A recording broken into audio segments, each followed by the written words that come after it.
What is going on, guys, and welcome to another video on the channel. In today's video I'm going to be teaching you 10 tips and tricks in Minecraft that aren't only going to make your game that little bit easier, they are also going to make your world that little bit cooler as well, which all of us want. We all want to have a cool world. We put time into our Minecraft worlds.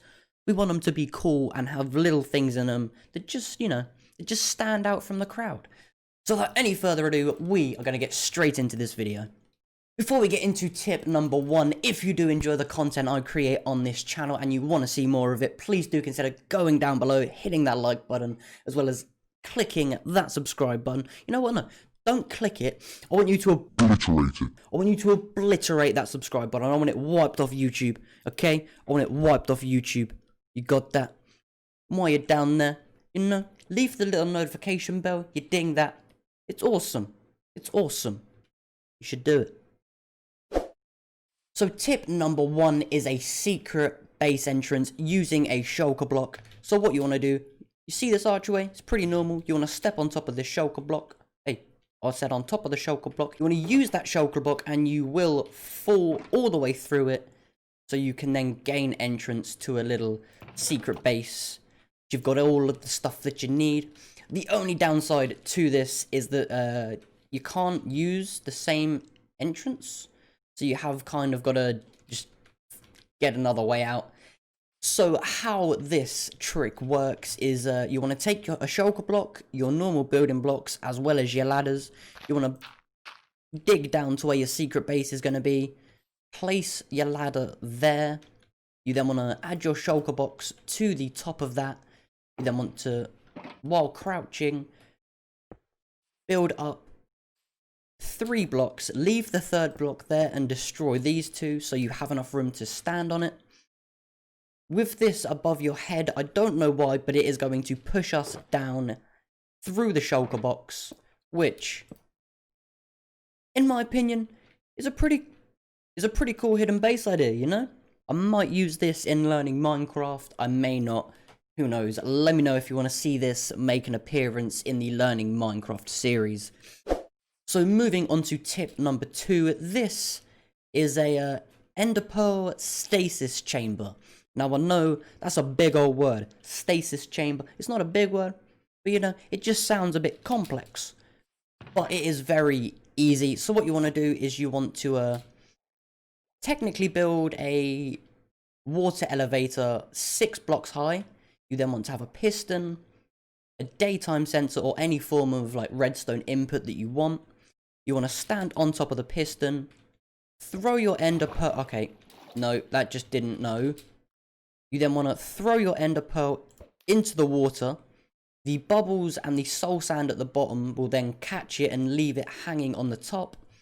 So it's just floating there. You can then, go off, do your average Joe. You can go off mining. You can do whatever you want. You could be exploring. But I've got that set to a nighttime sensor, so if I set the time... Nope, it's time set night, sorry. If we change that to time set night, the piston then pushes the ender pearl from this water onto this normal block, and we get teleported back over here. So this is actually a really useful way of just traveling around your world, I guess. It's just super useful. I didn't know this was possible, and then I researched it and my mind was actually blown. I am going to be using this in every single world I have, because it's just so good. If you want to be back at your base for a certain time, set yourself a redstone clock going and you're sorted. It's the easiest way to get home. Like, why wouldn't you use this? It's insane. Right guys, so tip number 3 is for your water elevators. So it kind of links into this. But for water elevators, you have to go through and, it has to be a source block on every single one. And it is very tedious running up and having to place all of them. So a little trick that I'm going to teach you is if you grab some kelp, some bone meal, and your water bucket, go all the way to the top of your water elevator, place the source block up there, come back to the bottom, place 1 kelp on the soul sand you've got, and then bone meal it. until it reaches the very top. If you then break that, something happens in the game, so the kelp replaces all of those non-source blocks with source blocks. It insta-completes your elevator, and you only have to place one water bucket. How OP is that? A must-use tip for me, because I love water elevators. I use them all the time. They're just, oh, so much easier. So for tip number 4, it is a hidden base idea, similar to that one, but this one's just that little bit cooler. This uses honey blocks, dispensers, and this picture. So we're gonna throw a load of blocks at this picture, and a door will open. That door will then close. So how this magic works is, if we go around to the back here, we have our honey blocks, a hopper, that's what it's called. I was about to call it a dispenser. It's called a hopper. We have a hopper going into a chest. We then have a comparator, a repeater, redstone going into a I can't remember what this is called. I want to say it's like a reverse switch or something. Correct me if I'm wrong, but I'm not too sure about these redstone names. Yeah, we then have this reverse output going into these sticky pistons, so this is always closed. We can then run over, and with honey blocks, the cool thing about them is we can chuck stuff on top of it and it will stay there. But if we chuck stuff to the side of it, it then gets stuck on the block underneath it. It doesn't recognize that this honey block is there, gets stuck on the one beneath it, allowing a hopper to, you know, suck it up. It's pretty cool. I might start using honey blocks a lot more now. Like, this is nuts. Yeah, hey, come back. Oh no, come back, bro. You then just want to come over here, throw the blocks, it'll open, you can then go through, and it'll automatically close. So the reason why this works is the hopper sends out a redstone signal when something goes into it, or when there's stuff in it. That then sends a pulse through there, turning that redstone torch off, which then turns all of this redstone off, which will then mean these pistons retract, opening your secret base.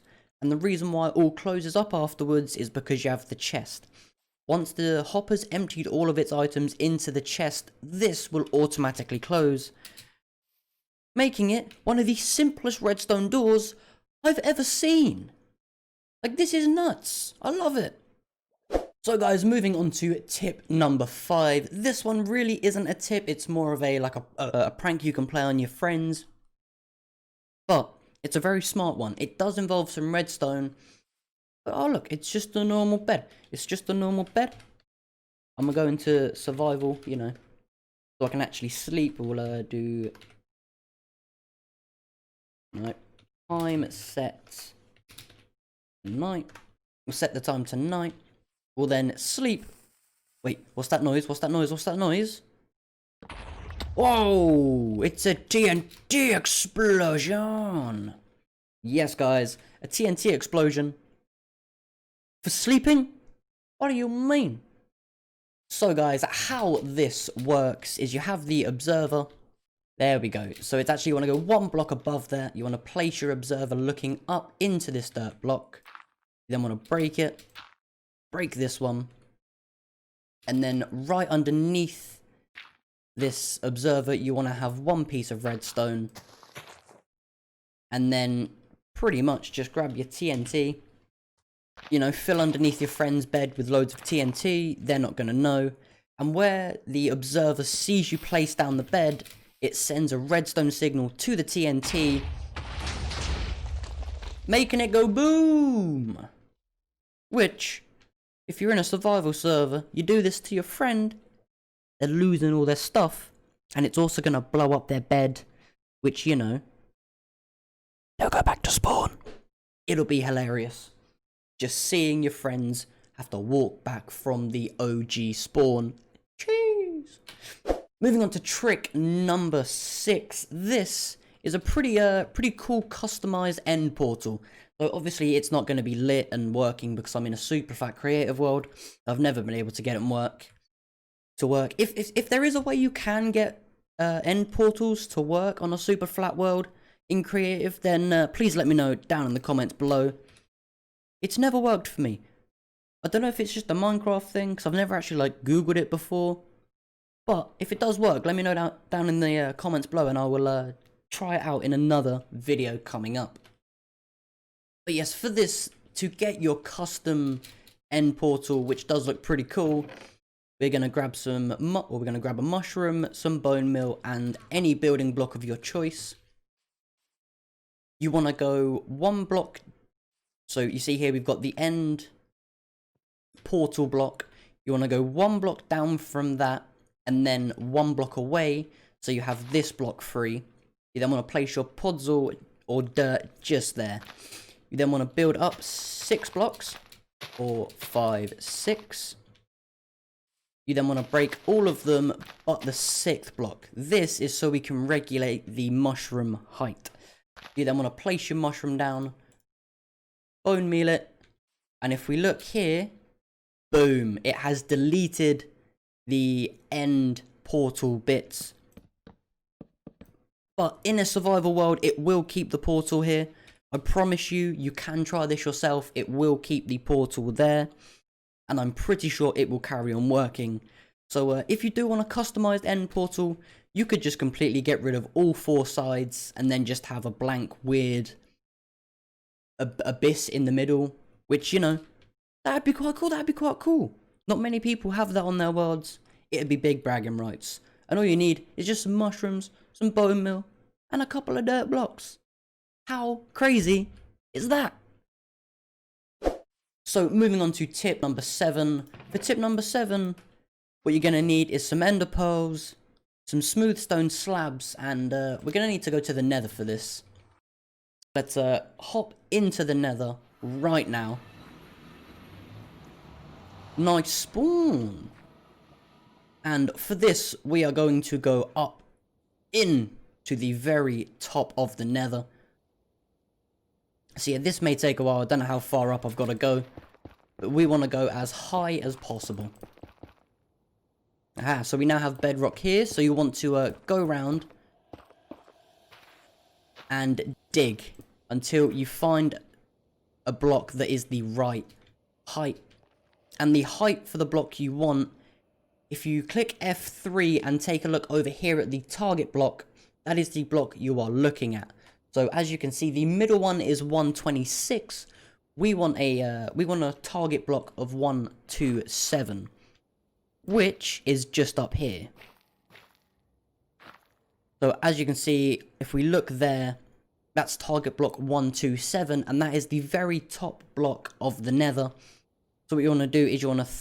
Okay, I'll quickly switch into survival, just to prove that this does work in survival. I have to say, this is probably the easiest way I have seen to get above the nether. So you want to throw an ender pearl up here, so you're now in this 2-block area. So this block here is still the 127 target block that we needed. So on block 126, place a slab.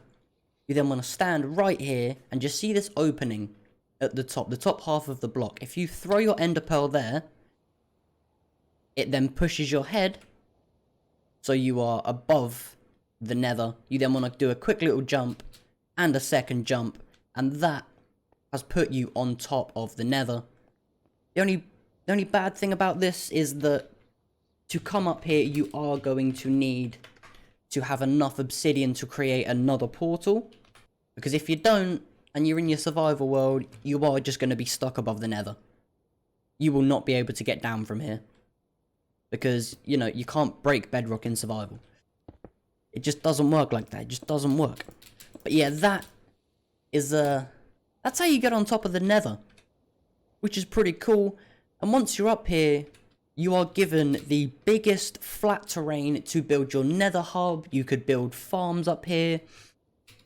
The possibilities are endless. Now for tip number 8 is, do you know pillagers? Yeah, we can make them passive.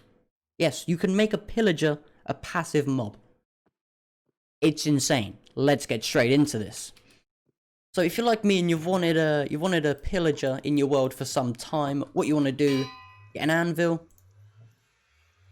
get a name tag. You obviously want to name it so the pillager doesn't despawn.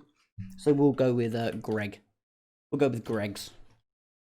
Because you know, Greg's, why not? You then want to get your, okay, wait, let me change the game mode. That would help. To easy. You then want to get your pillager. We're going to go into game mode, survival. And as you can see, if you block this, if you block his arrows enough, his bow does have durability. So we're going to be here for a while, but when this guy's bow eventually does break, I'll come back to you.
Oh, yes, it broke, finally. Right, guys, so yes, as you can see, he no longer has his crossbow. That means we can slap a name tag on him. Greg's. Nice to meet you, Greg's. We can now let him out, and he's not going to attack us. He can no longer attack us.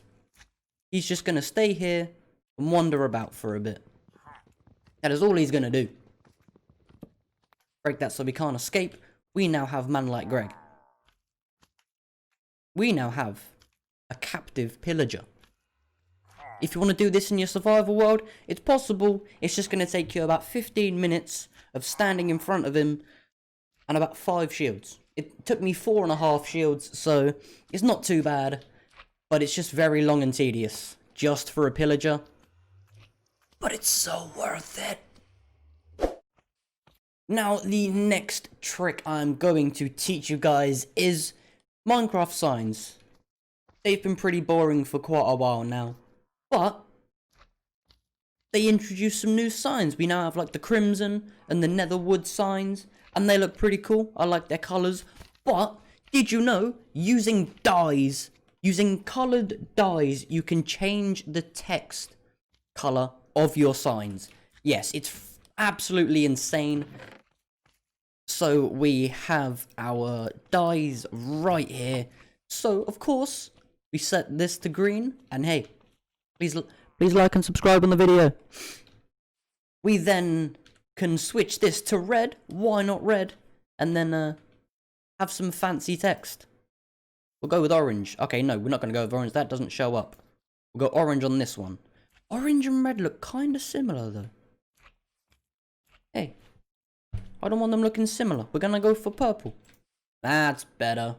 But yeah, you can change the color of the text purely by just right-clicking a sign with your preferred colored dye. This one is an easy one, but it's an awesome one. I am gonna say it. I like this one a lot. I'm gonna start doing this. This is interesting. And the final tip for this video is everyone in Minecraft has said they want a waypoint system on the maps. You know, it's kind of why it's added to every single mod pack there is. But I know the reason why Mojang haven't added it to Minecraft. Because it's already in Minecraft. And you wouldn't believe me you wouldn't believe me unless I was able to show you, which I'm gonna do. So for this, you want an anvil, a map, and some banners. You wanna take this map. Hello? Okay, maybe not. We wanna get another map. So you wanna have an empty map. We don't wanna open it yet. Not yet, not yet. But we're gonna go into the anvil. We're gonna name this black banner. We'll name it home, as if we're in a survival. We'll then go nether portal. For the water magenta, I think. Hey, I didn't click the start menu. For magenta, we're gonna go with Greg's home. And then for white, we're just gonna go with the end. Why not? We'll just go with the end. So now you want to go around. You want to place your signs. So this was the nether portal. We'll go over to the nether portal. We'll place that there. We'll then go to the end. We'll place that there. And then Greg's home, you know, we'll place that there. So you now want to open up your map. Go up to these. And right click them. Oh wait, maybe not. Right click. There we go. If you right click on a banner that is named while holding a map, it will appear on your screen, as you can see. Do it with the black one as well. I have my home banner. I have Greg's home. We can then come over here, add the nether portal to our map, as well as the end. So we now have all of these little markers on our map. Hey, give me my map. That do just make it look so much cooler. So you can now waypoint where your house is, where your creeper farm is, and even where your diamonds are. Yeah, you can have a little stash of diamonds hidden away on the map somewhere, and only you've got the map, so only you can see it. Yes. So guys, thank you for coming and watching this video. If you did enjoy it, then please be sure to go down below, leave a like, subscribe, as well as ding that notification bell. We've had some pretty good tips. So if any of these tips did help you, then you know, you've just got to leave a subscribe. You've just got to. And if you also want to see more of these types of videos, then please do let me know in the comments below, and I will start to film and release more of these types of videos. So I will see you guys in the next video. Adios.